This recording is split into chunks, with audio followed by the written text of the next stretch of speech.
मी मतदारांना आवाहन हे नक्की करीन, लोकशाहीचा हा महोत्सव आहे।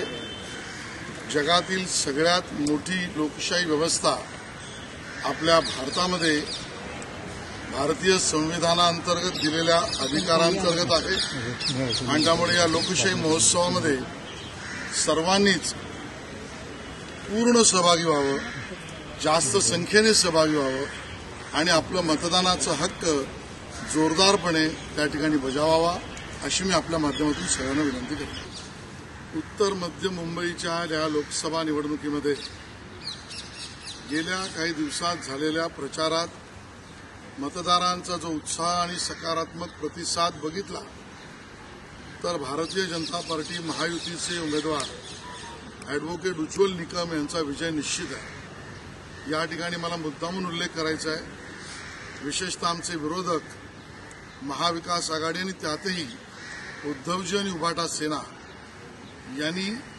प्रचारामध्ये मुद्द्यांचा, भाषेचा खालचा स्तर त्या ठिकाणी गाठला आणि त्यामुळे खालून पहिला नंबर हा उद्धवजींच्या पक्षाचा मुंबईत राहील या पद्धतीचं चित्र 4 जूनला आपल्याला दिसतं। उभाटा सेना, आदित्यजी, उद्धवजी प्रचंड घाबरलेले आहेत। मी असे पळपुटे उद्धवजी आणि त्यांचे कार्यकर्ते कधीच बघितले नाही।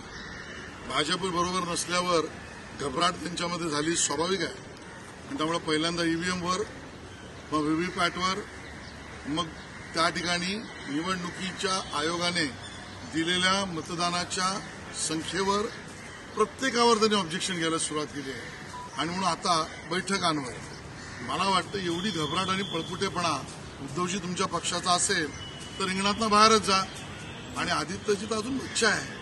सर, मुंबईकडे